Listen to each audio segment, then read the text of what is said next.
members, welcome to this meeting of the Full Town Council on the 23rd of February. Before we get into the main business, could I invite Father Sebastian to lead us in prayer? Let us pray. Lord, the God of righteousness and truth, grant to our King and his government, to Sandwich Town Council, to all organisations that we represent and all in positions of responsibility, the guidance of your Spirit. May they never lead the nation wrongly through love of power, desire to please, or unworthy ideals, but laying aside all private interests and prejudices, keep in mind their responsibility to seek to improve the condition of all mankind. So may your kingdom come and your name be hallowed. Amen. Amen. Amen. Please sit.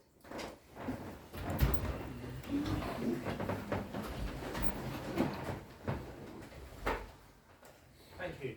Okay, so I've got a few opening remarks I'd like to work through once we're live.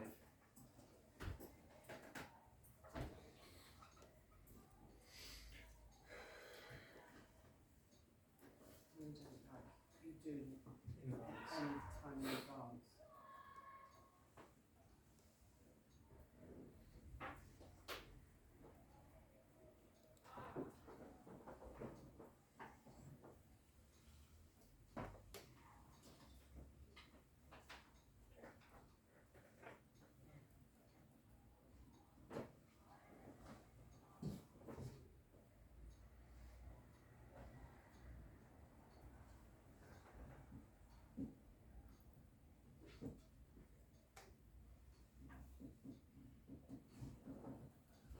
We're live now.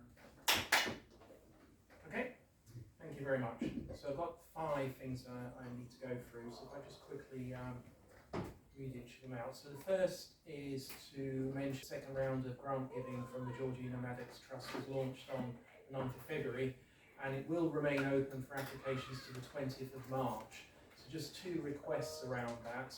Could I ask members to make organisations aware of the scheme through your own networks and by publicising it wherever you can?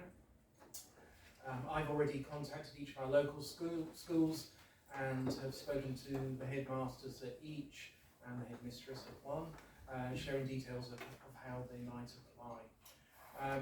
Could I also ask you, do you make sure that you've got time available for when we get to the stage of reviewing the applications? That will need to take place after the closing date of the 20th of March. The key point is the non-involvement of any councillors increases the demands on those who are willing to play a part.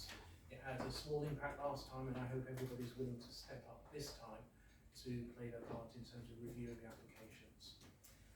The second item, community caretakers litter pick takes place this Saturday between 9:45 AM and 12 noon.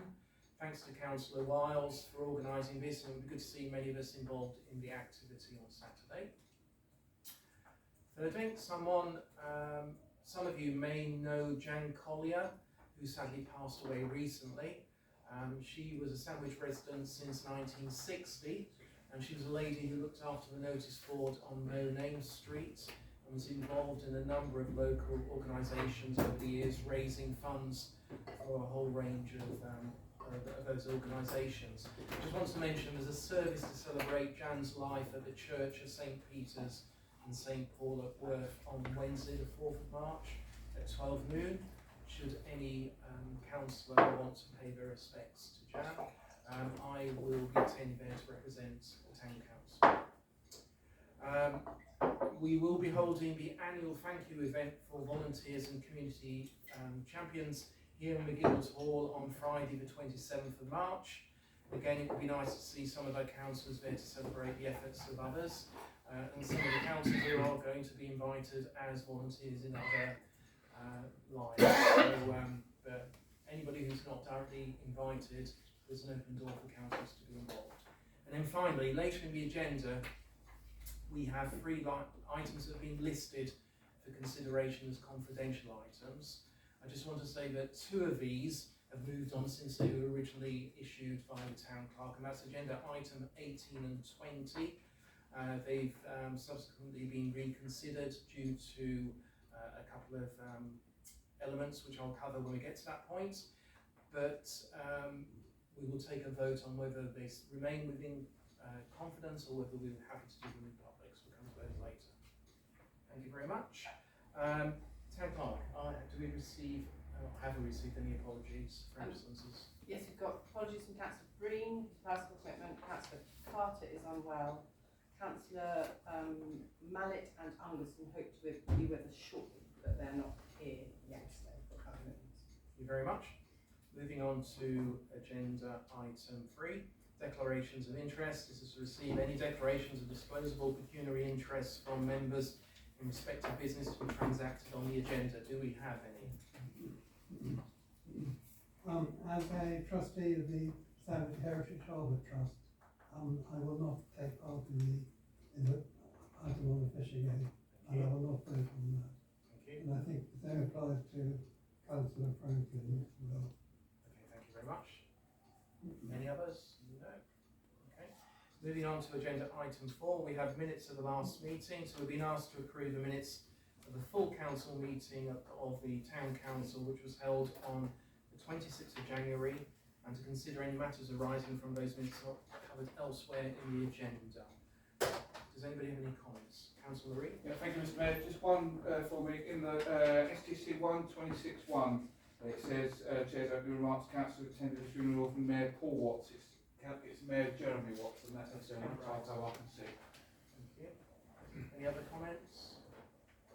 If not, is somebody happy to propose that we accept those minutes? Councillor Ripley and secondly Councillor Marie, and we'll take a vote on those. And that's unanimous. Thank you very much. Okay, so the second part of this is attachment 4B. We've been asked to receive the updated action log. There were only a couple that I wanted to flag up, but I just wanted to ask first of all, we have an action against Councillor Moorhouse regards Lynn Wright discussing the parking strategy. Has that now lapsed as such? Because I'm just saying you'll pick that up later on. Thank you very much. Then I was going to just mention action number 11, but Councillor Evans has actually sent apologies for this evening, but he has provided a written report, hasn't he? So I'll deal with him separately regards to block drains, because he didn't actually meet up with me from the previous meeting, which he said he would do. Councillor Reid. I see a few completed ones there. Is it a good idea to take them off? We can. what I normally do is as we go through the month, I leave them completed and shaded in, so you can see the ones that have been done this month, but next month those completed ones will be gone. Brilliant. Okay, thank you. Thank you very much. Okay, moving on. So I'm happy to propose that we receive the action log. Councillor Moorhouse and Councillor Wiles seconded, and we can vote on that. That's unanimous as well. Thank you. Yes, and you sign it. Thank you. Just bear with me.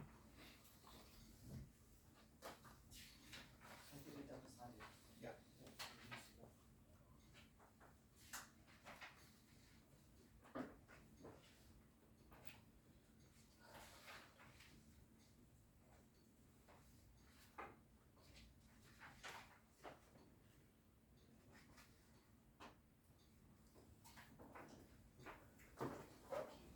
Thank you. Okay, move on to agenda item 5, and that's financial information. We have as attachment 5A to receive and note the budget variance reports for the year to the 30th of December 2025. These were reviewed at the meeting of the Finance and General Purposes Committee on the 18th of February. Are there any comments on those? If not, have to propose to vote. Second. Seconded. Okay, we can vote on that. Councillor, you going to vote? Thank you. That's unanimous. Thank you very much. And then we're looking for nominations for 2 activities. Firstly, to confirm nomination of 2 signatories to authorise mid-February payment schedule on Bankline. Of those of us that can do it, is anybody happy to put the step forward? Councillor Franklin will be one. I will be number two then. Okay, that's that. And secondly, to confirm nomination of 2 signatories to authorise end of February payment schedules on bank line. I'm happy to do that. I'm happy to do it. So somebody happy to propose that it's myself and Councillor Franklin. Councillor Marie has done that, and then Councillor Moorhouse has seconded. We vote on that. And that's unanimous as well. Thank you very much. Okay, at this point, I'm glad to know we can take our robes off. Once we leave the room. Sorry, Mr. Mayor, item C on that. Oh, was it? So apologies. That's why I stood up yet. Oh no, we voted on both of those. Okay. All rise in the council chamber.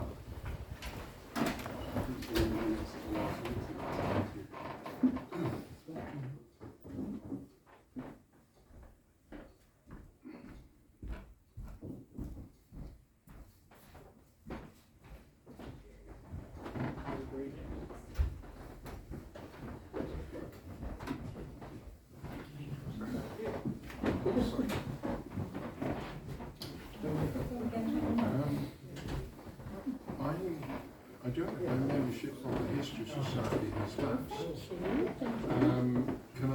How much is it now? Can I send, I've got your bank details because you're the treasurer. I'll send that to you because if the town died, I still need to be a member. Alright, I'll send it to you. Fine, okay, no problem. What we do with these?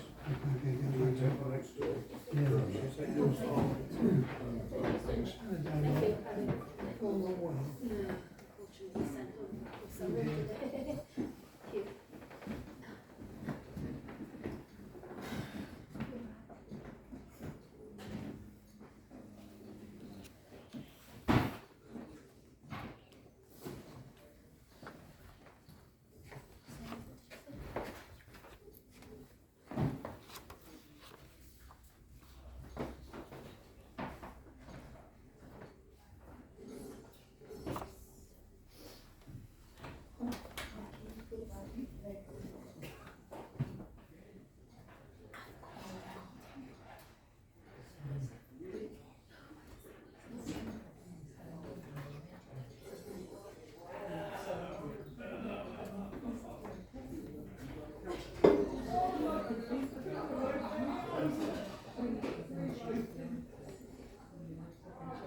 Actually, hang on, 1, 2, we're not even quorum.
Sorry? I don't know where it was in the documents. I thought it was in those minutes, but it wasn't. Which one? The decision to meet 10 times a month. I think it's in the next section after finance, I think. All rise in the chamber, please. After finance and the non-confidential items.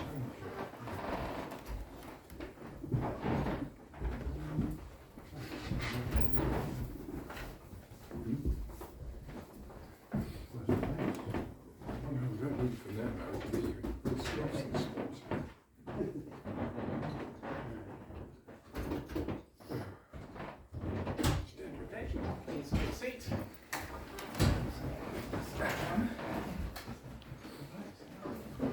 Okay, moving on to agenda item 6. This is public participation. 20-minute sessions set aside for members of the public to make representations of the meeting in respect to the business on the agenda and other matters if time permits. Do we have any requests? We've got one. Oh, Where the owl can see me. That's okay, it's after. okay, so 5 minutes, I'll start timing. Far Good away. evening. I'm addressing you tonight largely in relation to the risk register, but first I'd like to ask some questions about the community governance review. One, the electorate estimate for 2031 is based on both a percentage uplift that is the same as in the previous 5 years, plus a planned increase in the number of available dwellings. Is that double counting? Two, the new dwellings number for the North Ward of 211 appears to include 118 on Discovery Park, but there's no mention of the Willowbank construction phasing towards 303 homes. Is Willowbank being included within the numbers?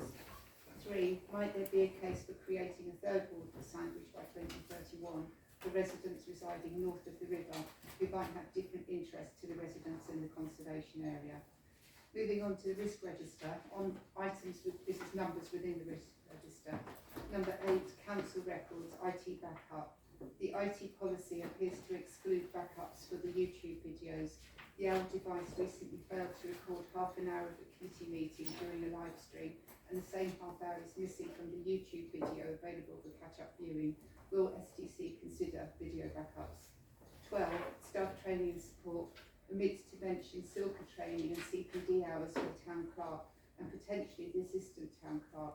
I mention the assistant town clerk in particular because the previous incumbent was in training and used to clerk most committee meetings, which might be something to consider in relation to the concern expressed in agenda item 11 about the cost of the town clerk's overtime hours and work-life balance. Number 22, online banking payments. I listened to the debate about bank signatories at the last finance meeting and was left wondering, do STC bank signatories perform an example testing of invoices prior to releasing payments? And if not, might that be an internal control worth considering, given it is standard practice in many organisations? 34, data protection publication scheme is incomplete. We were told it would include links to relevant documents, but instead it just states website or hard copy, and performing searches on the website does not always deliver a result. The previous publication scheme on the old website was fully populated with links, but we lost that when STC moved to the new provider. 34, data protection IT policy includes backups and retention policy, but appears to be silent on those points with regard to OWL videos. Further, concerning filming members of the public, it is my understanding that explicit informed consent must be obtained. The previous town clerk shaded out the public gallery when setting up the OWL. That practice has been discontinued, so I would recommend some thought be given as to how STC wishes to proceed on this matter. 34, data protection, breaches of GDPR.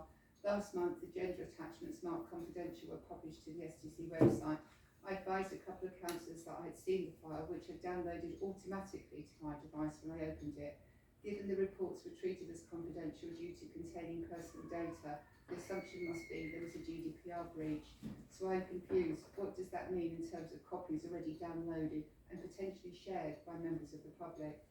36, minutes agenda statutory documents. There appears to be some lack of clarity regarding the criteria for confidentiality and the publication of agenda documents.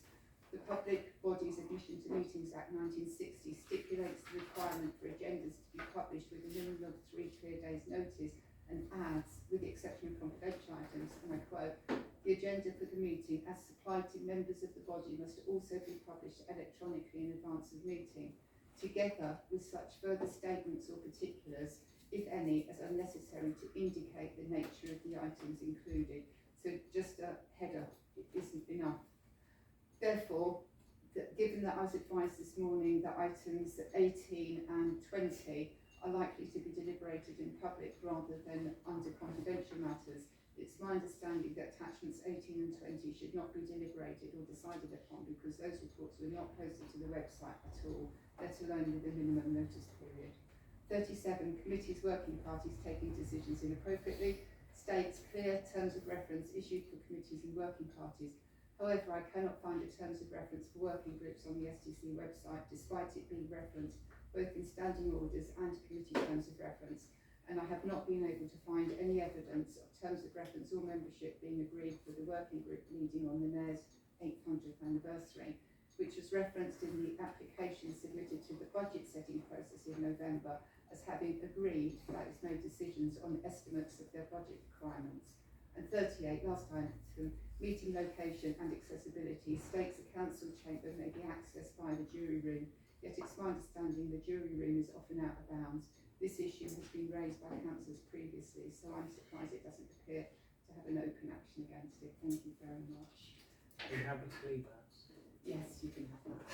So in terms of the community governance review, obviously you're entitled to make comments yourself, as the council will, so I'll leave that one aside. But in terms of the detail that you've raised, the town clerk can look at those against the risk log, and we can obviously review that at the next review stage.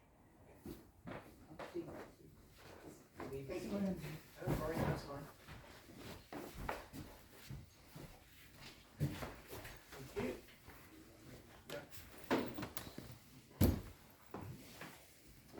Okay, moving on to agenda item 7, overall report from our district councillors.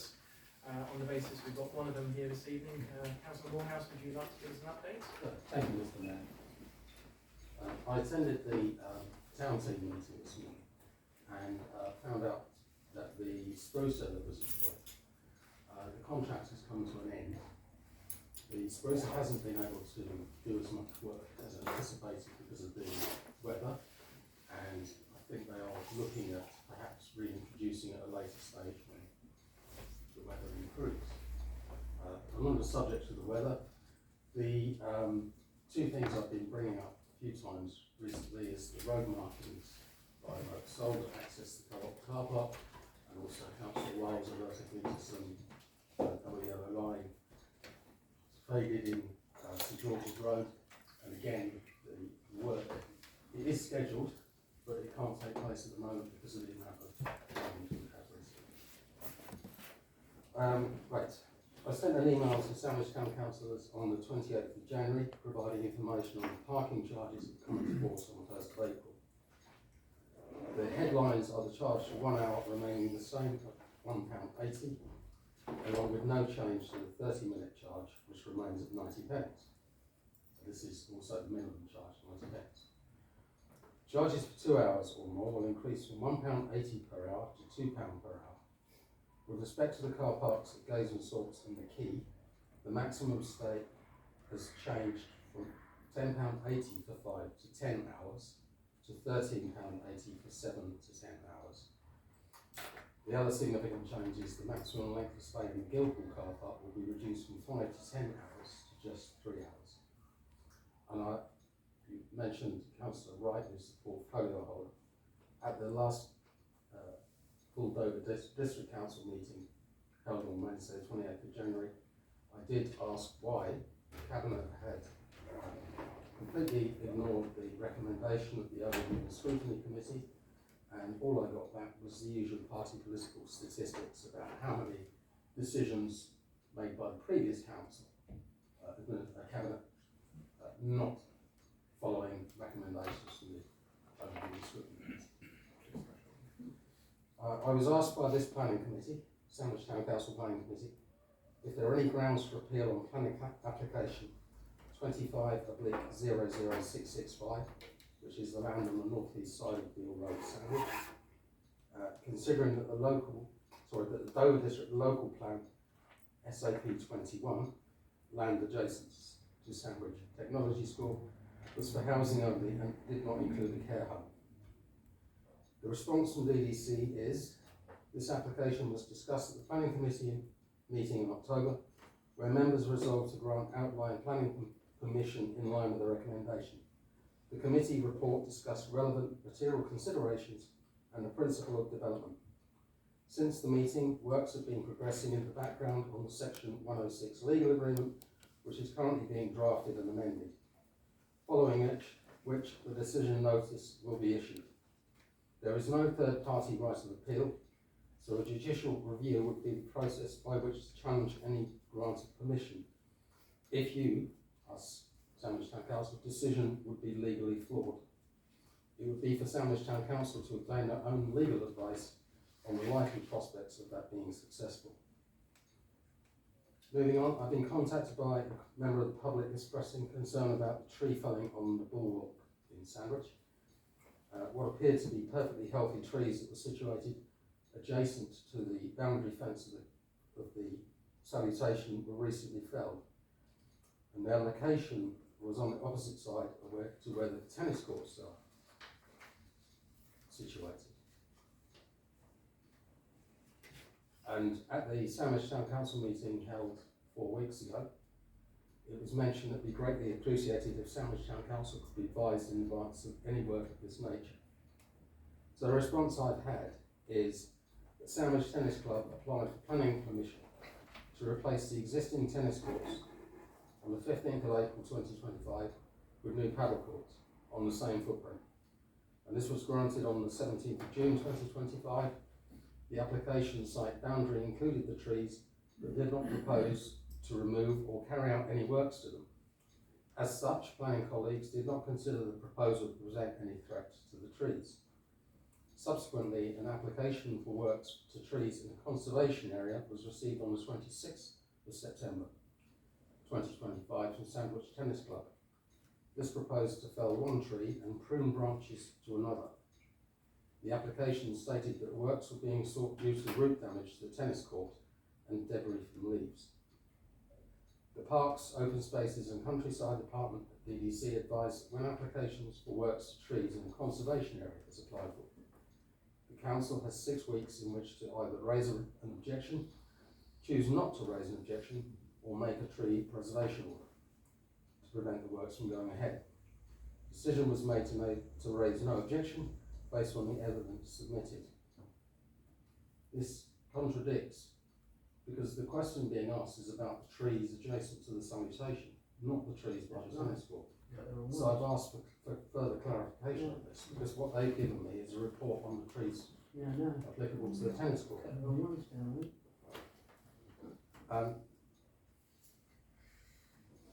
There was a question asked, I think it was at the last meeting, regarding if Sandwich Town Council can be made aware in the future of applications relating to works to trees in a conservation area. And their response is such planning applications are shared within the weekly planning list. And this includes the application number and the proposal. DDC state that whilst we do not publicise details relating to individual applications of the nature, and we do not enter into discussions regarding the merits of specific applications, if the Town Council believes that a TPO may be appropriate, please contact us so that we can take that into consideration. Moving on now to an erroneous Polders Road sign which was placed on the junction with the dirt track on Winsborough Road that leads to the Scout Hut. This is an unadopted unsurfaced access road maintained by the 3 properties on a particular postcode to which it affords access. It's not part of Polders Road, nor should it in any way encourage motor vehicles to try and connect to Polders Road. Motorists might consider it as a thoroughfare, but beyond the 3 properties mentioned, the dirt track is a restricted byway and privately owned by the farmer. No motor vehicles should be using it except for access only. So subsequently I've arranged for Keith Watson, who's the Principal Design Services Officer at DDC, to meet with one of the residents affected. A few options were discussed, and other residents as well as the landowner are currently being consulted to establish a solution. And finally, with regard to the footbridge, the new footbridge that links St George's Road with Knight Rider Street, I have asked DDC if they could give me full details on their future inspection and the maintenance schedule for that bridge. Because too often we see new work being done and it's not maintained. And then Cllrs after a few years it's falling into a state of decay again, and we are back to spending large capital sums of money to replace something that should be maintained. Thank you. Thank you, Councillor Moorhouse. Just on the point regards the trees at Bulwark, I shared with you this afternoon a report that I obtained from July of last year, and now that I've listened to what you've said this evening, I think the trees almost certainly were within a separate piece of survey work that was undertaken by DDC, and they were deemed as unhealthy and had to be removed. You've got the report, it identifies visually which trees were to be taken out, so you can check to see if it's those ones. Yes, and on from that, the two trees that I mentioned are adjacent to this fencing on the citation. If you then go up to the Grass Creek area, one of the trees there, the two trees that stand on the level of the Grass Creek, one of them has been quite savagely pollarded, so that's another one. Yes, chasing up on, there was as well as the yeah. condition of the space between the play area and the grass creek, because of the heavy rainfall, that when it comes to the event, medieval event, that's going to be held in June, that land may not be fit for purpose for hire, but DDC will charge the full amount for the hire of the land, when only half of it is fit for use. Okay, so there's about half a dozen trees that were within the survey, so the pollarded tree might also, so you can look through it, you might get the answer from that. Any questions of Councillor Moorhouse at all before we move on? Am I correct in thinking that there's a limit of 3 hours for people who park in the Guildhall car park? Yeah. I would like to suggest that that's not very satisfactory. I mean, if people come to Sandwich, stay to have lunch, and then want to do a bit of shopping, they might well want to park their car in the Guildhall car park for longer than 3 hours. And as regards to the bridge, I've had a look at the bridge, and it looked to me as though the wood hasn't been treated with anything. It might be tannalised, Right. in which case it would be obviously treated. Thank you. I was just going to say about the little lane at Woodnipper Road. I didn't realise it was owned by the farmer. I know it was a cart track basically, but we've recently gave planning permission for 2 properties on there, and the only access is up that cart track. So that's a little bit of a funny area really, isn't it? So it's But the residents and the officers are working together to find a solution. yeah, some other people got real access to the gardens on Woodnipper Road there, haven't they? Yeah, so well, I hope it resolved right, because it's but I have noticed when there have been roadworks in Woodnipper Road, people have come down from Woodnipper and actually shortcut through there as well. So it is a largely private road. So in terms of, back to Councillor Fortescue's comments, regards to the parking, we have made representations on a number of occasions, both me personally with the leader and also Councillor Wright as well. I don't know if you were involved in that meeting, you might have been, but sorry, Councillor Mallet certainly was. And we challenged, there was also an opportunity through the strategy review to challenge, and we did that in writing. The horse has bolted, unfortunately. We are again tonight looking at the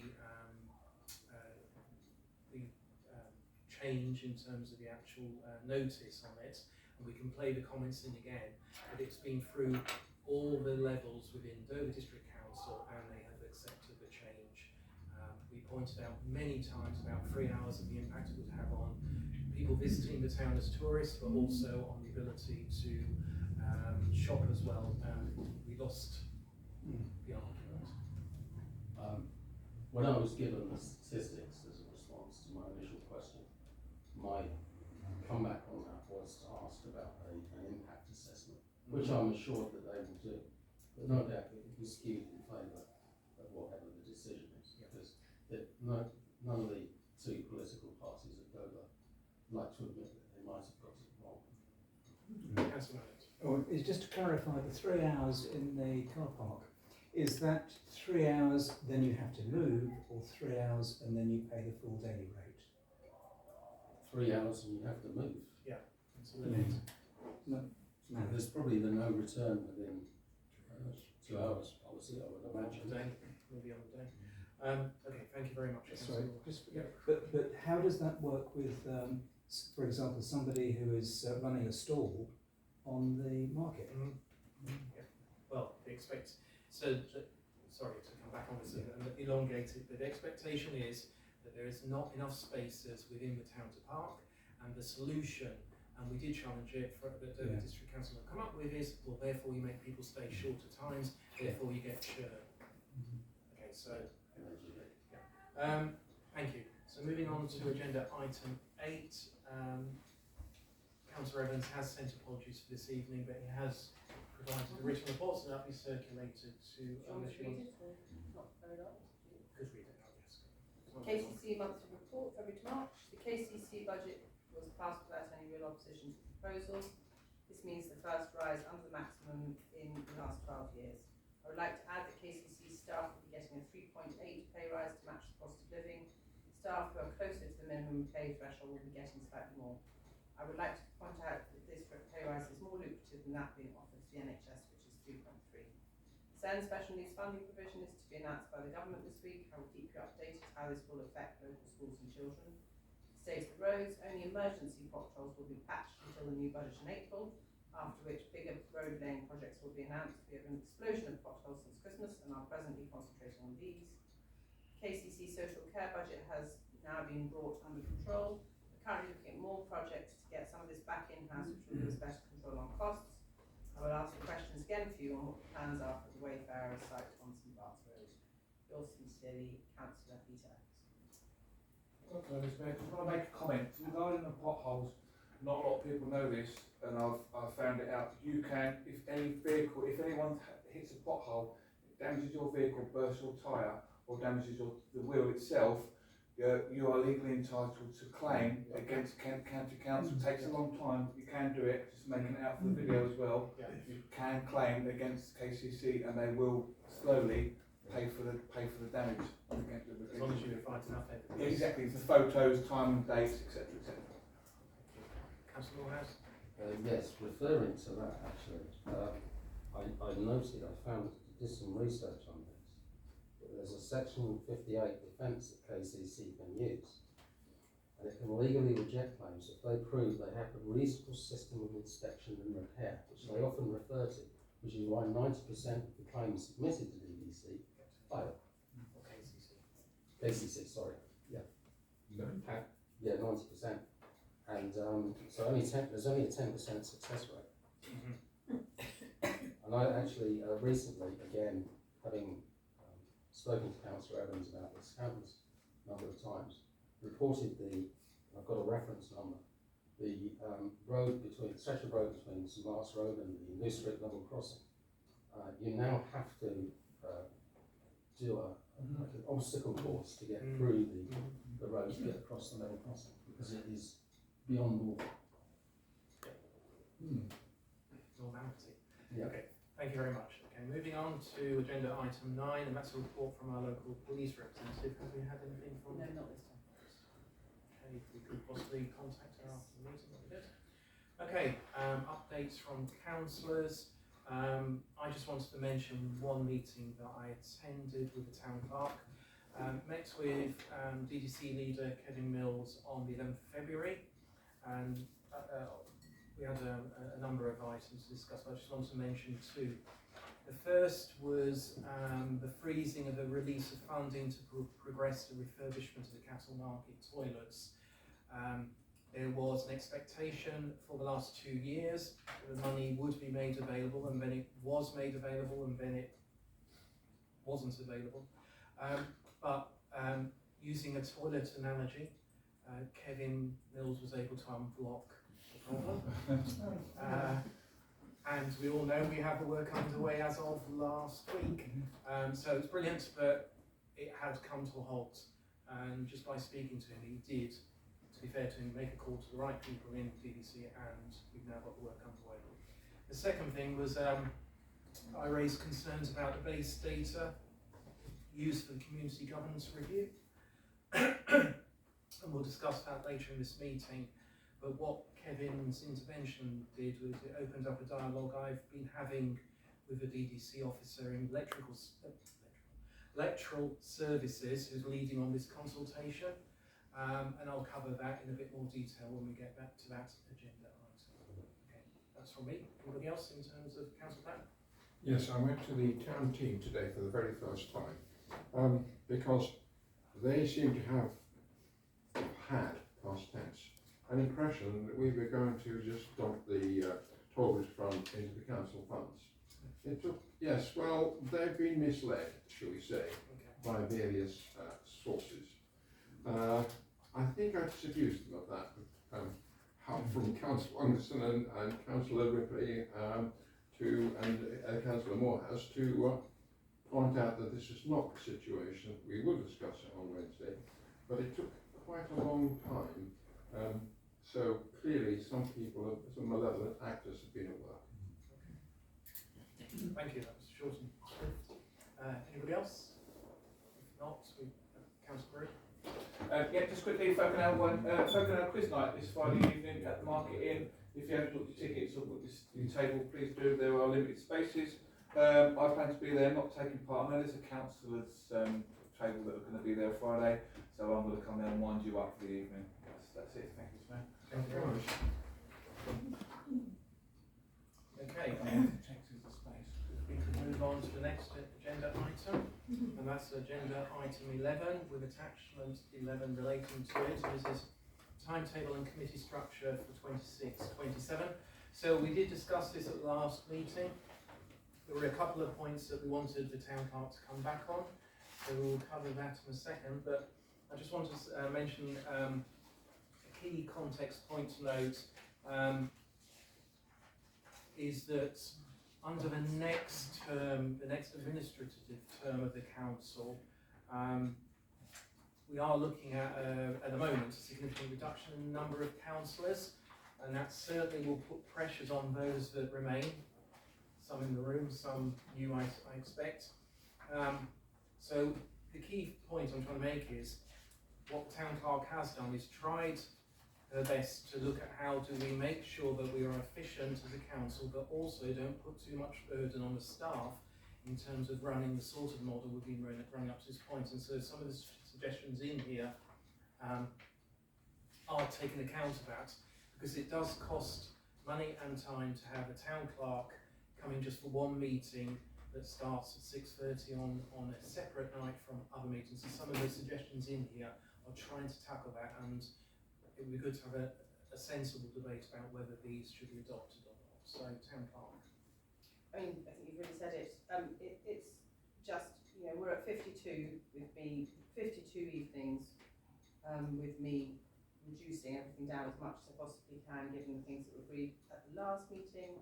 So I then looked at piggybacking some of the meetings to reduce the load by 12, otherwise it would be at 64 meetings.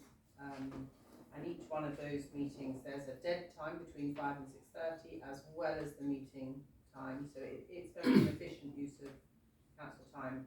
Given the length of the planning meeting, which is always pretty quick, very efficient, Councillor Franklin, we can reduce that dead time by then having another generally shorter meeting that starts at 7:30. So it was just, it's a way to try and manage time a little bit more efficiently. Yeah, I'd just like to say, I know the town clerk's very efficient, but I think the town's very important, but is it possible that your assistant could take, say, the planning and some of the other little meetings, because the other clerk was, Chloe was taking the planning, wasn't she? And there is the gap, because all the committee meetings start at 6:30. Mm-hmm. So I think we could use the assistant town clerk more rather than the town clerk. She hasn't expressed a great, she's very happy to cover. Yeah. She's not, I will ask her, but she's not very keen on doing it as a regular thing. She, as with the season gets busier, she'll be here a lot more at the weekends because she's got an events focus. Mm. So if we've got weddings and things like that, so she's quite likely to be here on Friday nights, Saturday nights. Mm. Personally, I think it would be better for the council functioning if we can get the meetings down to a sensible level, and then one person can clerk them with holiday cover. Yeah. And it's better for sort of continuity. Also, if we were to do that, could all the meetings take place here? So sometimes they're taken down in the hub, aren't they? You know, the Monks Walk. the monk's always in the hub, isn't there? Smuggler in the. So I think they'd That's be. moved here now. Yeah. Yeah, I can read. it So has all the been- meetings are it here. has been It'd be a lot moved, easier, wouldn't it? As Yeah, well? it has been moved. The last two ones were here. So Town Clerk, can I ask what are you seeking from the members this evening? I'm seeking them to decide, really, and, you know, last time we went through the suggestions, Yep. there's a couple of tweaks that I've made. Obviously things that have been decided, things that have not been decided are in yellow. Mm-hmm. Are you happy to go with that? I mean, the heritage and townscape and the HR really have to happen. The allotment, I'm sorry, I added that later, that should be in yellow as well. Speaking to the allotmenteers, I think that would be a good thing to put back in. Yes. But in order therefore to reduce the meeting load, the big question is, are councillors willing to, you know, take on board this innovation of piggybacking some of the meetings? I know Faversham do it, it's not unheard of. Mm-hmm. Yeah, because I was going to say, I know this is a thing that's happened in the last few years, but traditionally, I keep saying, we used to have 2 meetings a month. So we had the town council meeting, followed by the Tollbridge meeting, and then we all went into the mayor's parlour for a committee meeting. So it was all done on that one evening. We didn't have all different nights for different. Every meeting was done on a Monday. It was never done staggered through the week. Mm-hmm. But whereas we've gone through all these different committees, suddenly it's increased the town clerk's time. Yeah. So I think I would prefer if we went back to 2 meetings a month, town council, Tollbridge, and a committee meeting. And to save a lot of time as well.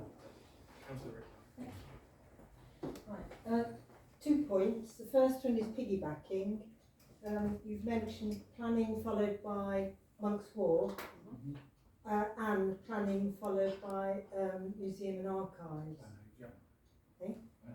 Yeah, no, I'm not interested in that one because I'm not on the HR committee, but I am on planning and Monk's Walk and museum and archives. So that wouldn't work at all for some of us where we have joint commitments. Yeah. Why not? I don't understand that.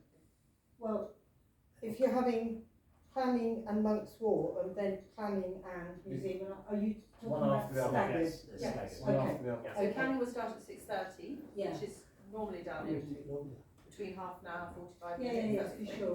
Then there'll be a 15-minute pause, and then at 6:30, sorry, at 7:30, we would then go Okay. into museum and mark. Okay.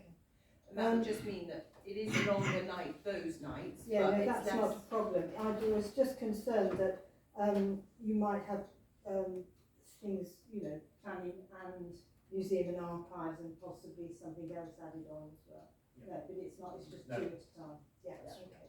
The other thing was, did we talk about at some stage putting planning in with heritage and townscape? Yeah, We did, but we didn't accept that. Okay. Councillor Pennington. Thank you. Just a quick question about piggybacking. If you're involved in the second meeting but not the first, how do you know when to arrive? I know planning sometimes can be Arrive very short or 7:30. very long. 7:30. The meeting will start at 7:30. Yeah. So Yeah. that's 7:30 regardless. Yeah. Okay. Councillor Wells. I think we really do need to consider the impact on the town clerk of all these meetings. I know at the last meeting we rejected combining planning and heritage, but the vote on that was rather suspect, shall I say. And I really think it's something we should reconsider, because those two are a natural fit as far as I'm concerned.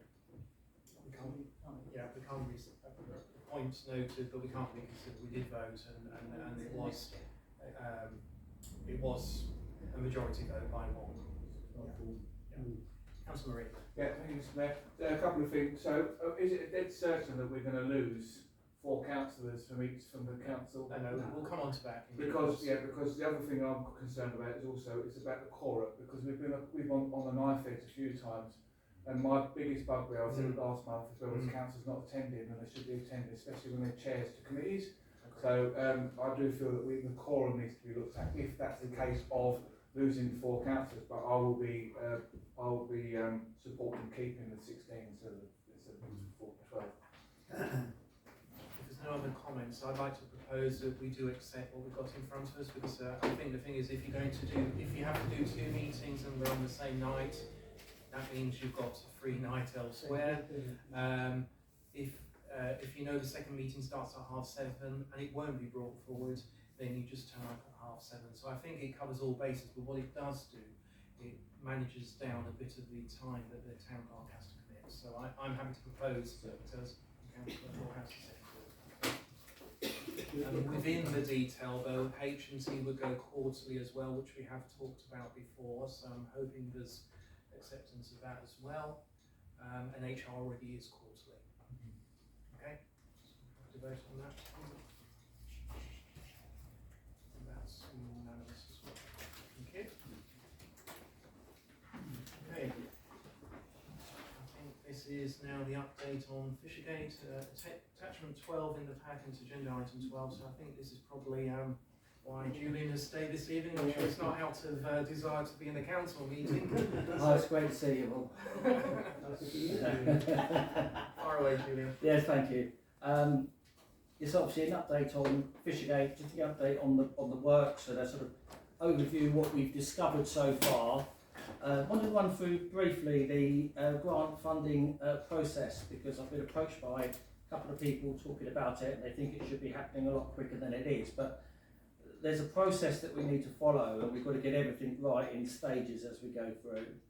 I have a chat obviously regarding again talking about funding, but to increase the opportunity of funding, we really need to be looking at obviously borrowing items from the attic here, and also there will be some involvement with STBF Museum as well, which we'll come on to.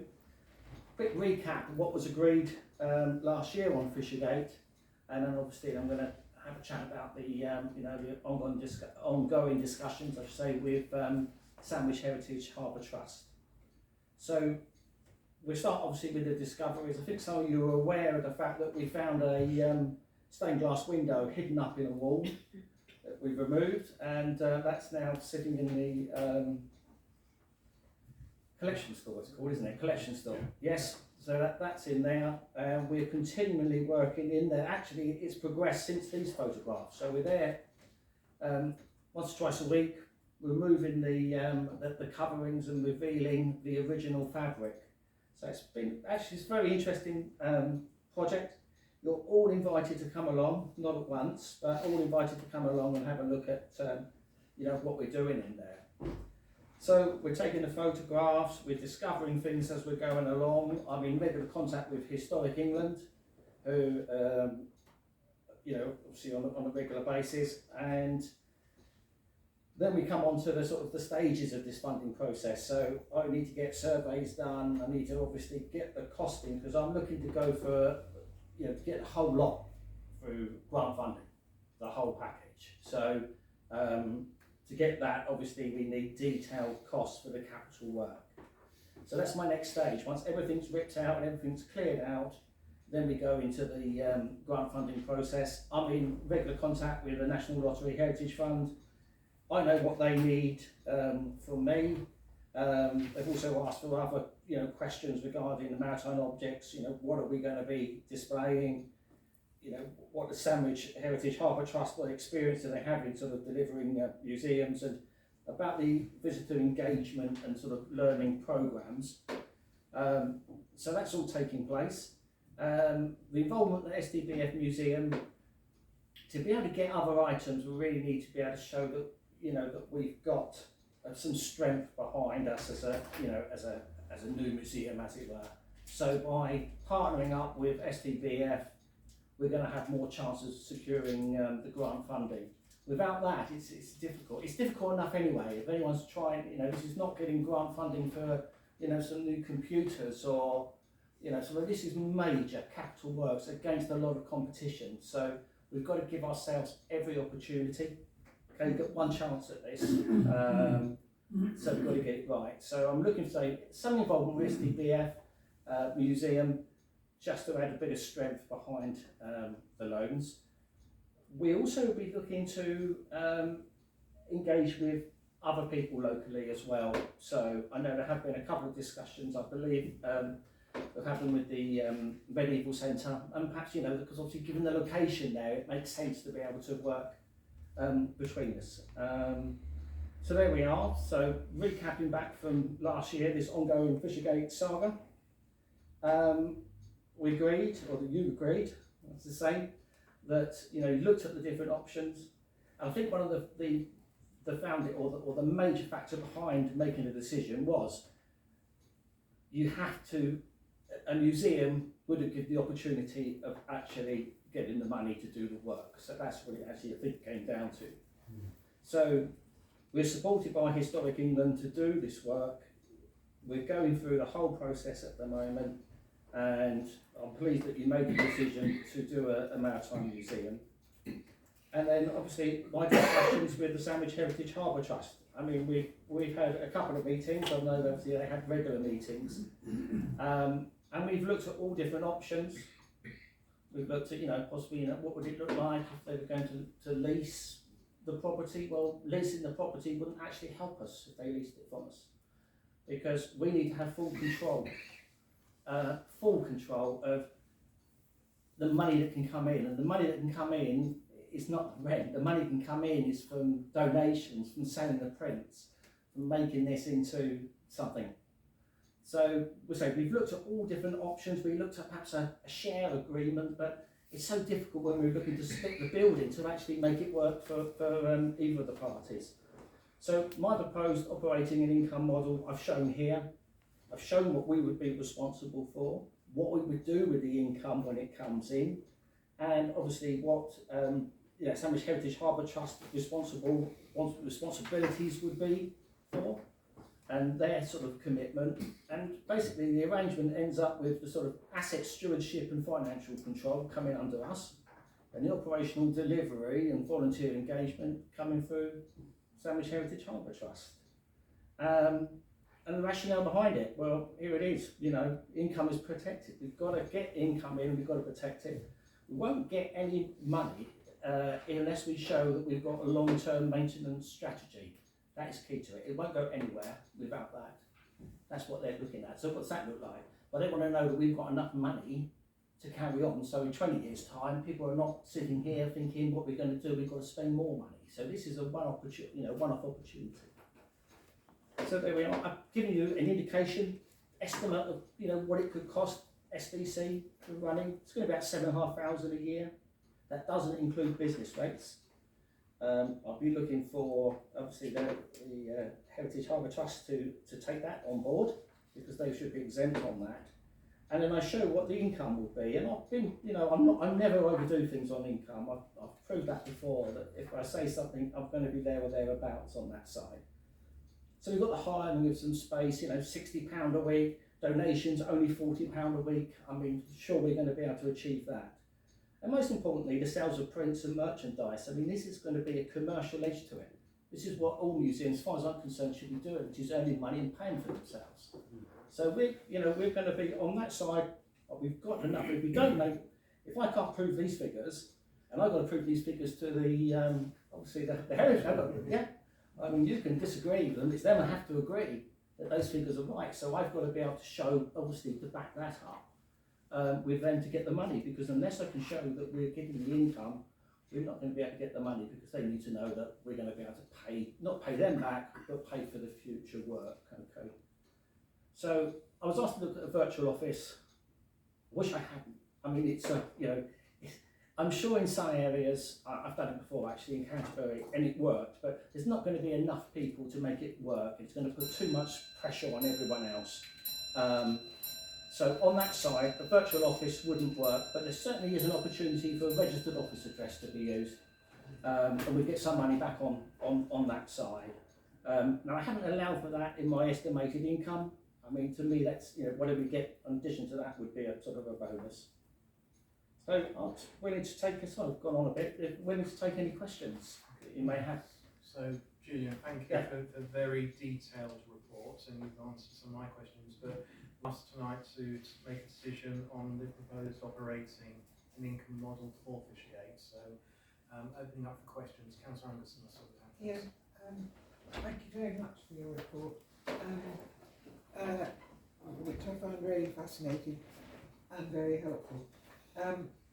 I have got some experience of making grant applications. Yes. And the National Heritage Lottery Fund is extremely competitive, and I imagine we'll be applying for enormous amounts of money. I mean, at least $1 million, presumably. No. Nothing like that? No, nothing like that. Between 150 and 200,000. Okay. Well, I have to say that because I look regularly at what funding is available, Yes.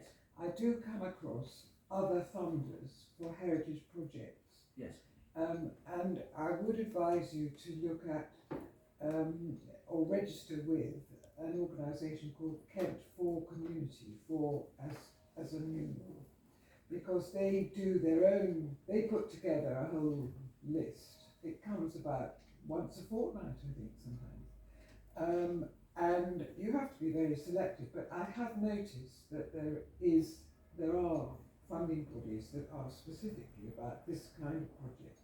So I would advise you to have a look at that. I appreciate that, and also Historic England are going to assist, although they won't put money directly in, they will recommend us to people as well. So thank you so much. I've made a note of that, and I'll look at their website. Thank you. Councillor Mallet.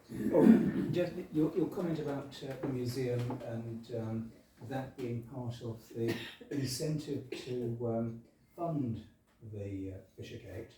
We mustn't forget we have the first torpedo ever in the world. Yes. If we can push it on that. Yes. But I would advise though, when it is accessed, if it's particularly heavy, can we call in the bomb disposal people? Because it might still be full. I think that's on the list, the to-do list at the moment. Councillor Wild. Do you think the Heritage Harbour Trust are likely to agree to the proposal? We've looked at the three options, and that was the one. Actually, we looked at two options to start with. The third one I put in, that was getting encouragement from that side. Yes. Yeah.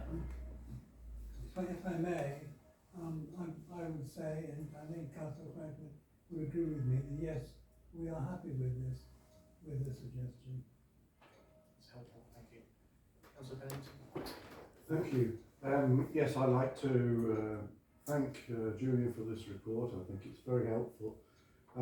I just wanted to say that I'm particularly interested by the whole idea of selling prints and so on. I don't think Sandwich sells itself enough. I know people are working on this through the forum and so on, but it will be an interesting first step, I think, along the road of developing the servicing of the tourist industry, which is what it is. Thank you very much. Yeah, thank you, Mr. Mayor. It's a very good report. The Fishergate's been empty long enough. It's been for a long time. But even before the previous administration, when myself and Councillor Franklin were around, that's when it was first emptied, wasn't it?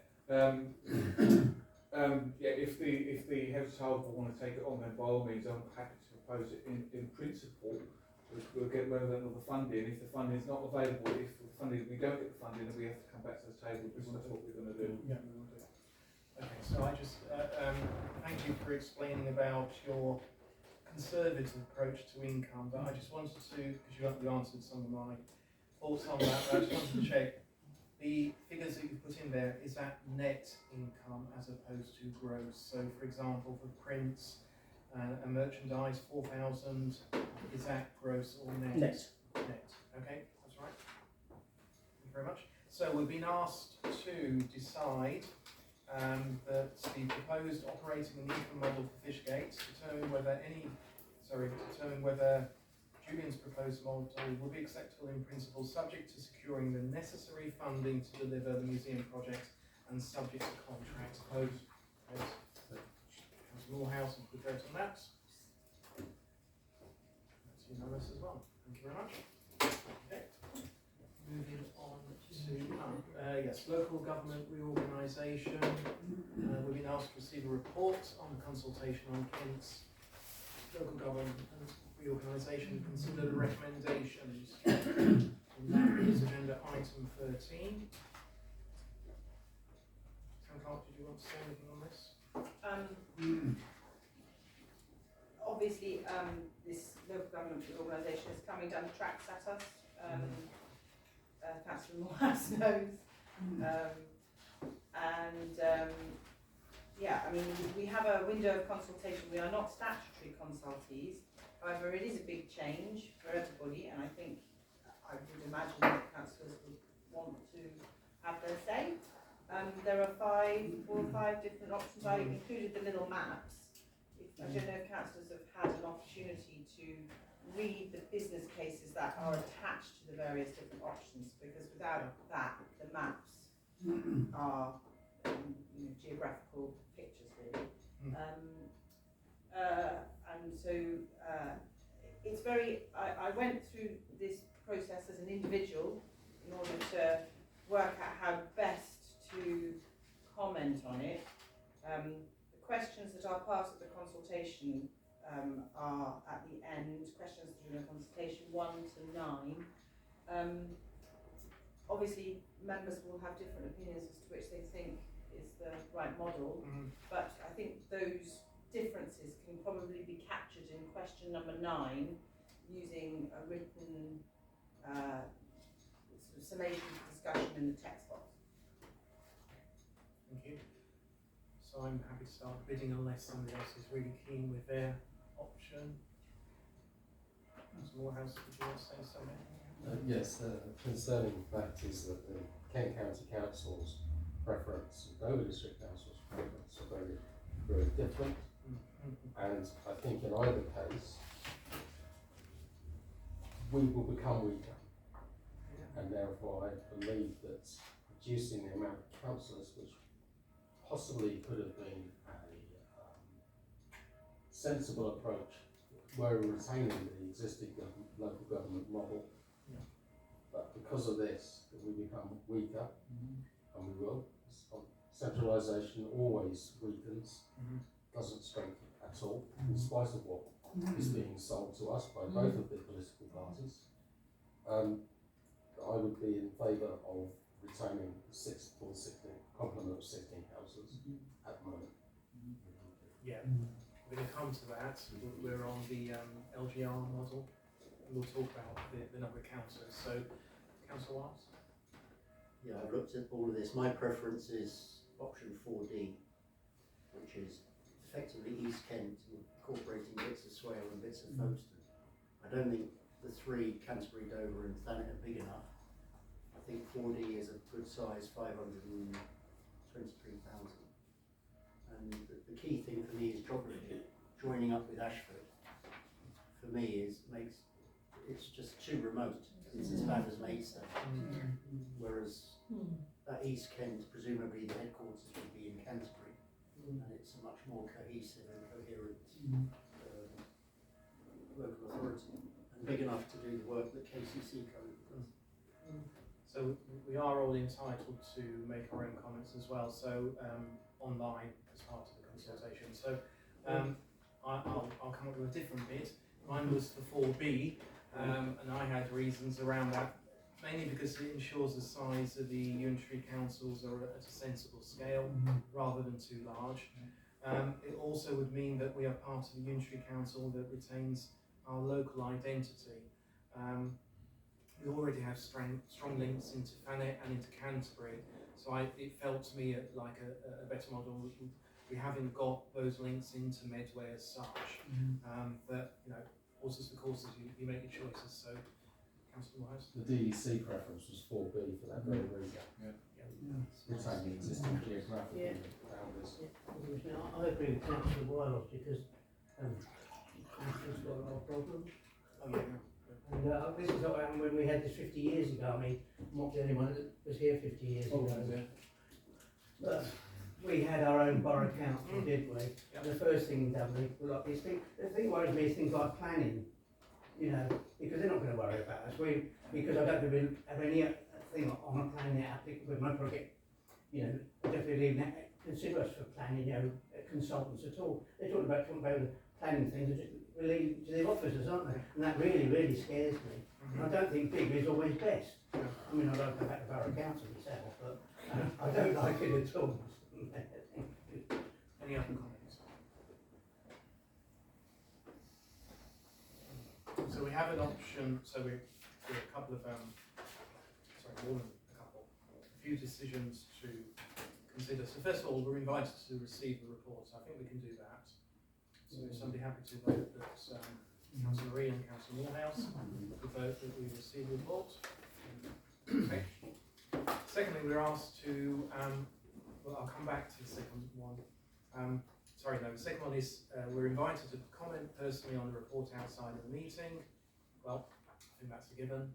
I don't think we need to propose or accept that because we can all make our own choice on that.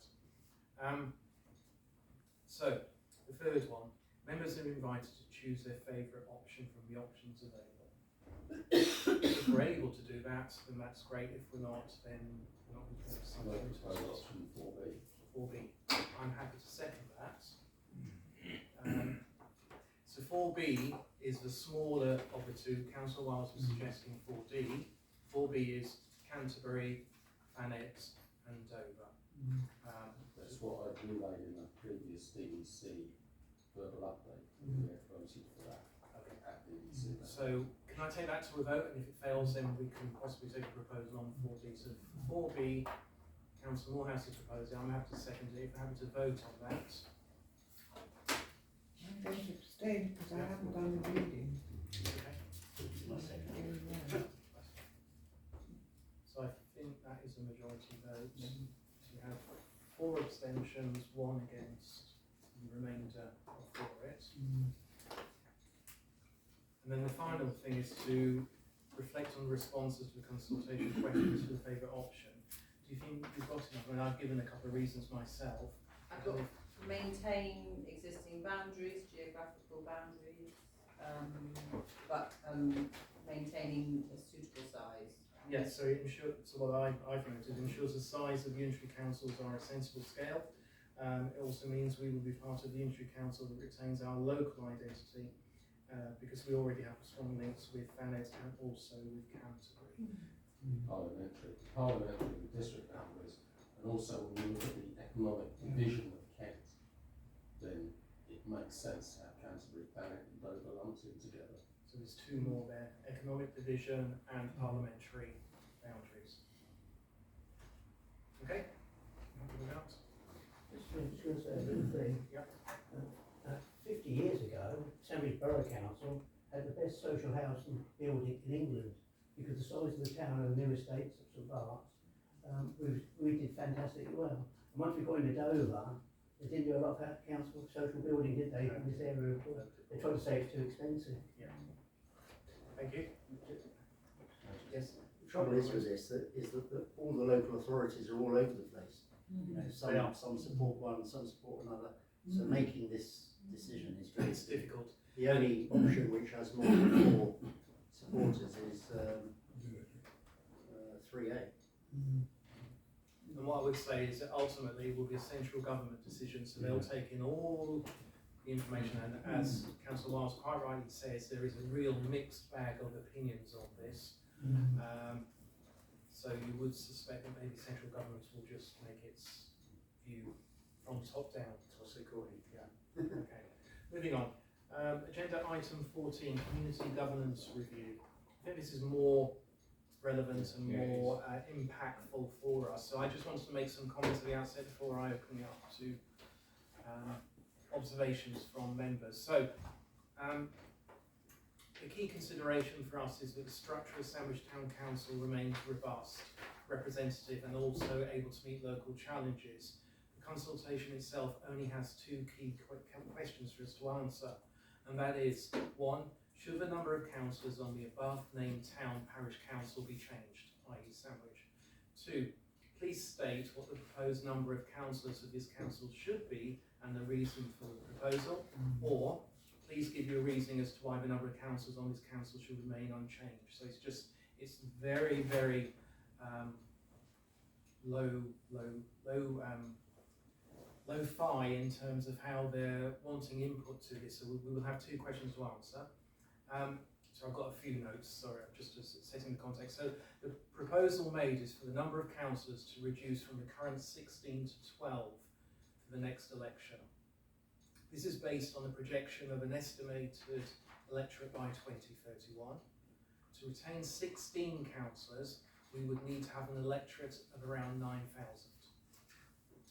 The underpinning number of new dwellings was obviously wrong when I looked at it, and I raised this with the DDC officer from Electoral Services leading the consultation.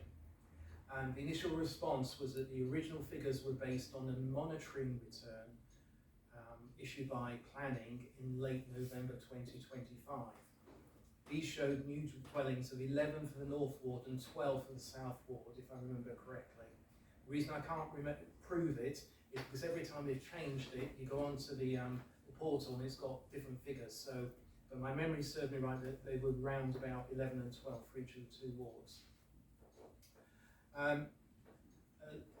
Because of my contact, a later monitoring return from DDC planning was used, and the number of dwellings was increased to 211 for the North Ward and 21 for the South Ward. However, I was well aware that Discovery Park somehow didn't feature in that, and I had in my mind was about 500 properties to be built there. I contacted the Electoral Services officer, and they said, well, it had planning in 2018 and that's now lapsed. So what I did was I phoned up the design and the design company for the development, and they gave me their information direct to me, and I fed that across to DDC Electoral Services, and they revised the numbers yet again. So in the next 5 years, they will be building 118. That's what they're working on. The 500 will be delivered in the next 10 years, but this is for a window to 2031. So that has now resulted in the figures being updated a second time, and we now show 329 new dwellings for Sandwich North, but still 21 for Sandwich South. However, their original recommendation was for 7 councillors for Sandwich North and 6 for Sandwich South, and they've now revised it down to 6 and 6. So I'm really confused about all that's happening, but it's all behind closed doors to some extent. However, my personal view, is where I'll play my view and then we'll take others' views. I don't think we can achieve 16. We are nowhere near 9,000 electors. And if we try and say it should be 16, I think that might fall by the way, but we may vote to go with that. For me, the important things are parity between the 2 wards, the complexity of Sandwich Town Council, avoiding an increase in workload pressures on councillors, reducing it to 6 councillors per ward results in almost a doubling of electors for each of us to service. It's also about improving community engagement. Where currently the figure is, in terms of the banding, it's 4,400 for 12, 6,500 for 14, sorry, for 16, sorry, 14. But we're at 5,306 electors at the next point at which to do this review. So we've got more than 1,000 electors above the lower bound. And that's why I think we should be arguing for 14. Rather than 12. Also, helpfully played in by Councillor Moorhouse is the impact of the local government review and how that will probably put more responsibilities on the parish council. So that's my context, and I'll take other comments from people. Councillor Green. Yeah, thank you, Mr. Mayor. Me and you have had personal discussions regarding this a few times. My opinion would be is to keep the full 16, and there's a few reasons for it. One, obviously the history that we have of the town. We've all got our own skill sets regarding the town, what we do. We're trustees, all 16 of us are trustees or representations for groups and stuff. We help each group in our own unique way. What I don't like, and I've seen it a few times, is a former town councillor who's now district councillor going around putting stuff on social media saying that he supports the removal of a few councillors if it within the town council. Dead against that, and I have argued the case with that. I'm exactly the same with what Councillor Moorhouse has said. We need to keep to 16. We are a unique council. We have got many assets. We run in 2 charities. We can't even call it. Sometimes we, as I said earlier on, we're on a knife edge regarding committee and also on council meetings when councillors decide, or councillors are busy or they have prior engagements. And we've got that a few times. If we do, we have to look at the core, lowering the core again. But also, that brings another headache in itself because of what happened a few years ago. So, my opinion will be to keep the 16, and I will fight to keep the 16 councillors within the Sands Town Council. Following on from that, what they're looking at in terms of figures and representation is based upon a bog standard parish council. Yeah. We are not a bog standard parish council because of these 2 charities, the Tollbridge Fund and Maddox bequest. So I therefore support what Councillor Murray is saying. We should retain the 16, the full 16. Well, I'm a bit sceptical that you're going to succeed with 16. I think 14 is a much more realistic figure. I am absolutely opposed to having 7 councillors in one ward and 6 in another. The South Ward has already been grossly underrepresented, not in terms but in actual investment and everything else, for decades by this council. I'm not a group here now, but I think that is completely unacceptable. The only way you can address that, I think, is to go to 7 and 7. It goes partly, not wholly, the way that my 2 colleagues have expressed already, but I think that's a much better option.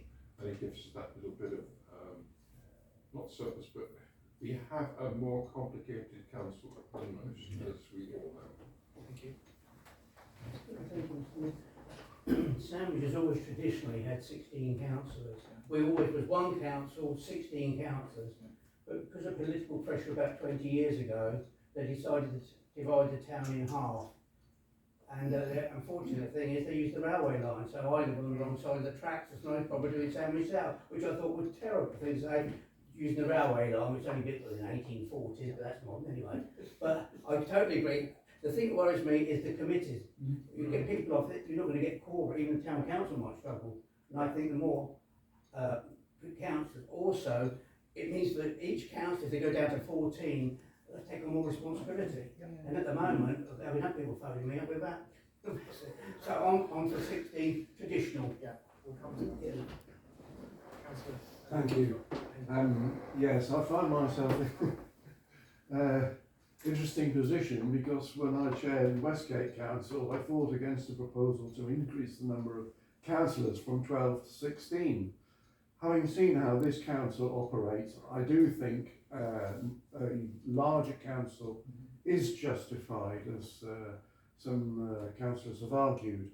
Having said that, I very much follow on from what Councillor Franklin has said. I'm the same when I came here. I thought, well, what's the logic of this division between North and South? Shouldn't we all be supporting the town and seeing what's best for the town? And I have no idea what the logic for that division was. The second thing is, what is the regularity of this review? Will there be another review in a certain number of years? Because that would actually tie in with the discussion about the houses at Discovery Park, and maybe that's an avenue we could follow. So this is in 5 years, it's a 5-year period till 2031. Yeah. Just one more comment from you, because we've had a couple. If you do want to, Just wanted to answer Councillor Pennington's question about why political gerrymandering. That's the reason why it was done. Yeah, well, Thank you. So can I just play back a couple of observations? The data, the base data is from now on. That's the reference point. So this isn't driven by Dover coming up with its own model. So, and when you look at the tables, to have 16 councillors, you need to have 9,000 electors. Now, there are all sorts of complexities which we're talking about here, and I recognise those. But I'd like to pick up on one point that's been made more than once. We've got charities. Well, actually, that is not a council responsibility. we are trustee or trustees in those charities, and I would argue that that will be dismissed as an argument. The complexity we've got from the charities is actually we're having to manage the finances between STC and STBF. That is an issue, but actually the fact we've got two charities is not going to, I think, score us any points. And I'm more than happy to support 16, but I just feel worried that we will lose a fight by saying we're special, we're different, against 9,000 electors when we've only got 5,000. But it's a democracy, so if someone else proposes that, we'll go to a vote on it. Well, I was just going to say, look at housing development up along, the other, Sandwich North. Yep. Perhaps we should use the river as the boundary, not the railway line, because that's going to get massive up there, with Willowbank, with the Discovery Park, and we're all going to be left behind. So I think perhaps we'll have to move the dividing line to the river, because at the moment it's ridiculous, the railway line. I think we should go back to 16 council or 14 and one council representing the whole area. But I think when it comes to elections, it makes it easier, and it makes it. But for this consultation, we've just got 2 questions we're allowed to answer. Final comment from Yeah, so my final comment is it's quite concerning that they're bringing this in with the reorganisation as well. Yeah. Because it's when that comes in. My apologies, it might be out of turn, but that's my comments, my opinions. This current central government couldn't run a booze up in a brewery personally, and when this comes in, I do feel that when this KCC gets split up, it's going to be a problem, and we need the full council, we need the 16 councillors that know how to run this town if things start going pear-shaped regarding the local reorganisation. That's my opinion. I think if it reduces to 14, the burden on each councillor is going to be huge. 100%, yeah. The committees will have to completely restructure the committee system, reduce the number on each committee, reduce the quorum on each committee. I mean, my view is, like any negotiation, you ask for 16, and if you get 14, so be it. And we can do that. And just an observation on caseload, if you actually look across all of the parish councils that are listed, some parish councils, individual councils have a caseload that is massively above ours, massively 3 times the number of residents. However, some are massively below, so there is no parity. And you can understand why this exercise needs to be done. It's about parity. But I think from what I hear a groundswell towards a 16. So if somebody's had to propose a 16, the arguments are here. We can put them both forwards. Councillor Franklin has seconded, so we can go for a vote on 16, and we can decide if that gets carried or not. And I've lost my card, which is probably telling me something. Okay.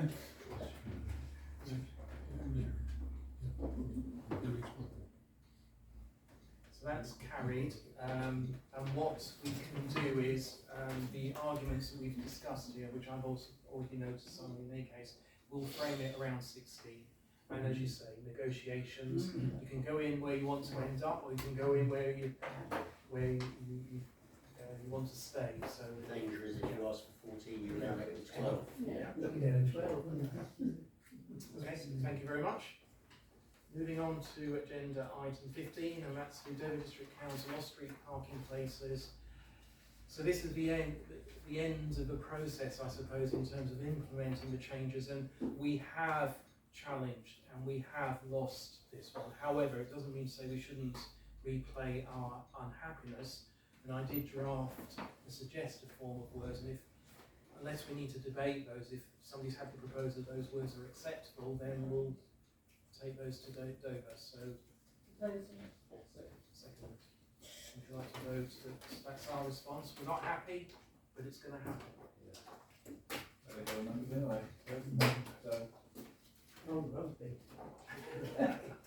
Okay, right, I'm motoring on now. We're on to agenda item 16, review of procedures and policies. Town Park, we've got 3 policies here, which is IT, expenses and allowances policy, and risk register. I want to go through each of them one by one, but I'm expecting you're hoping that these are adopted this evening in line with... Particularly the IT policy. That must be agreed really, Yeah. otherwise we will have to have an EGM just to agree it. It needs to be agreed by the end of March. And I would say, if we talk about that one, then we have Yeah. had bites of this cherry already, and you've reflected some of those Yes. comments in here. So the bits which are in yellow are amendments to reflect notes that people have made. Any comments, Councillor Rick? Proposed acceptance. Well, I just wanted to check, Councillor Mayor, do you have a comment to make as one of Oh, our I was just IT about to propose acceptance. Oh, I suppose. Well, I wrote the extra bit, so Yeah, I can put my name on What it. you wrote. Right. So Councillor Mallett has seconded it Oh. because he was too slow. If you go to the vote on it. Yeah, I think it's changed. Councillor Gray, Councillor Moorhouse, are you happy to accept the IT policy? I know you were distracted by your computers, so I guess that one's carried. The next one, sorry, apologies, I've now lost my place, is the expense allowances policy. I've got a couple of small comments, but any comments from anybody on the expenses policy? Councillor Black. I'm just a bit puzzled why Thanet is different from Dover for expenses. So my comment is linked to that, but I wanted to suggest we take that out, because I think if any councillor is on business, even if they're only going 2 miles down the road, then they should be entitled, if they want to claim expenses for doing so. Yeah, I don't really see why that should be included. Well, that's the last bullet point in 3. Yeah. I wonder if this corrected somehow I from our think- policy. Yes, I think this. It's policy from elsewhere. Yeah. Sorry. You were found Very out. carefully. Any other comments on the expenses policy? If not, I'm happy to propose we accept it with that one change. So, Councillor Moore has seconded. And that's all accepted. Majority, sorry, unanimous. And the final one is a risk register. Would you like to just talk about that? Yeah, the risk register, this is again something we need to have in place prior to the internal audit. I have had some comments from the Mayor, members of the public have made comments that, you know, are all part of this document, which is basically a working document, it's a moving document. So I will update it to reflect, you know, what changes we can make, sort of actions that will help improve things. You know, it is a live document basically, but we need to have a risk register that we have agreed that is in place in time for the internal audit at the end of March. So I'd like to move that we accept it, because the risk register should be a living document. In any case, it will be reviewed and it should go to finance and general purposes at least on a quarterly basis as we do refresh. So I'm happy to propose we accept the risk register. Councillor Mallet, I think I saw his card first. Vote on that. And that's unanimous as well. Thank you. Okay. So moving on to potentially confidential matters, but what I wanted to do was actually move that 2 of these are actually dealt with in public, because we haven't issued papers with them, then we should table them for a later point, but I'll explain on one of those why it won't be relevant. So the first one, public disturbance and lockdown policy. It's not massively time critical, we can bring it back to the next meeting. So I would like to propose that we bring that to the next meeting, and somebody's happy to second that. There's so many issues attached to this. Yeah. I'm sorry, but this is ridiculous to even contemplate discussing security in a public forum. I'm sorry, but that's the reality of it. I've worked in a number of different industries, some with very high security issues. But basically, you want us to comply with the Terrorism Protection of Premises Act 2025, which requires us to assess security risk and implement safety measures for public venues. Now, quite frankly, you just do not discuss this kind of thing in public. Now, I did do some research on this. The kind of things that can normally be covered by confidential information, we know that things like personal information, contracts and so on, but There's also another one, which is information which, given its nature, timing and context, is such that a reasonable person would consider it to be confidential. Now, if security ain't confidential, I don't know what is. And finally, I did some more research. Can parish councils operate with security arrangements classified as confidential? Yes. The reasons for security arrangements may be considered confidential for several reasons. 1. Public safety. Revealing specific safety measures could endanger individuals or property. 2. Certain information may be protected under laws governing public bodies such as Local Government Act. And 3. Sensitive information, details about security protocols, which we want to discuss, personnel or strategies, are typically treated as sensitive and are not disclosed to the public. This is not the kind of thing that you discuss in public, and I'm very, very strong about this. I've worked in some pretty challenging environments, and I think this is very, very foolish to even contemplate putting it into the public domain. And I'm sorry, if we're not taking security seriously. Okay, so I'd like to maybe invite, I don't know, Councillor Gray, if you've got a view on this, because previously we had a number of discussions around what was suitable for being in confidence and what was not. So I don't know, can you remind us, Councillor Gray? Well, I would argue firstly, I would look at the report and its classification is public. Right? Now, maybe the writer of the report would need to consider that. But we have here a public report, and yet now we're saying it should be confidential. I also think in terms of whether we discuss it tonight or later, I do have a point to make on that, and on the next one, and that is that these reports have not been in front of the public for the required time, so therefore they should be adjourned. Both these items, 18 and 20, should be adjourned anyway, except there is, I know, a point on item 20 where it is fairly time critical. So thank you. So what we've voted, Councillor Black, is to adjourn. Okay. What I would ask is because the report has been deemed as public by the officer. You voted before you even allowed anyone to have a discussion. Well, I'm sorry, I didn't realise. I'm sorry, I had my hand up at the time, and I object to that. I do not. I think this is something that needs to be discussed. To push it down the road is not a very sensible approach. However, we don't have choice to discuss something in this meeting that has not been published if we want to discuss it in public. So I'm not arguing about the merits of the report itself or its classification. What I'm saying is, if we were to move it into public, it would need to have been published. And that's where we are at the moment. And actually, the officer who has written it deems it to be in public.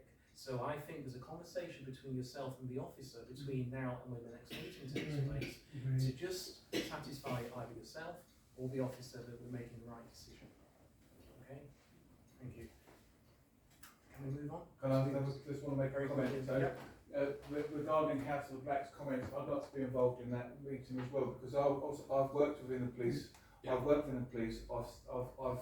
There are some serious complex stuff regarding security and what's on a need-to-know basis. It's a need-to-know basis of regarding what the public need to know and what us as a council and what the officers need to know that the public doesn't need to know. It's all about safety and protecting ourselves and protecting the members of the public that enter this room. Thank you, and I don't disagree. And what I'm not doing saying here this evening is this has to be discussed in public. What I'm saying is we need to adjourn it as it's been challenged that it should be in public, and I'm giving breathing space for the officer concerned and those councillors who feel it should be in confidence have the opportunity and the breathing space to do that. So that's what we voted for tonight, not to put it in public, nor to put it in confidence. That will happen next time. Okay. The second one that we'll go to is the first sandwich. Now, that was originally deemed as confidential by the originators of the product. I actually spoke to them recently, and they were happy for it to be discussed in public. But again, it hasn't been shared before the meeting. However, it was only a report for information. There are no decisions attached to it. It was the nature of the circumstance rather than what we were going to decide. And actually, it will fall by this way by the time we next meet. So I would like to propose we just remove this from the agenda and we don't return with it because it'll be too late next time. Okay. And I would, in these circumstances, I would second that. So we're not going to give approval to the producer. They are engaging with the mayor already on that matter, and that's fine. But we're not providing any financial advice. We haven't got any proposals from them, so we haven't got anything we can discuss tonight, even if we went into public. All the councillors have received the paperwork that was given to us, and I'm sure we've all read it. And it only says to here to receive the report. Anyway, it's not to vote on any decisions. It's just to receive the report. So I'll second your comment. I'll second Mr. We vote on that.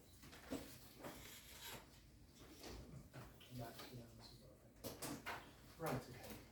So I'll now read out the confidential matters statement. So to resolve under the Public Bodies Admission to Meetings Act 1960 in accordance with Standing Order 7.3.2 to exclude the press and public on the grounds that publicity would be prejudicial interest by reason of the confidential nature of the business to be transacted. The Council has a duty under law, for example, as employer to individuals whose personal data or other confidential information is required to be or is likely to be discussed. The Council is otherwise bound by law or compliance with a contract that requires a matter to be discussed confidentially in line with the 1960 Act. Now, the point of this, the report itself includes a number of specific elements that relate to individuals, members of staff, current members, or possibly in the future, and that's why I would propose that we take this into conference. Somebody have to second that? Councillor Anderson?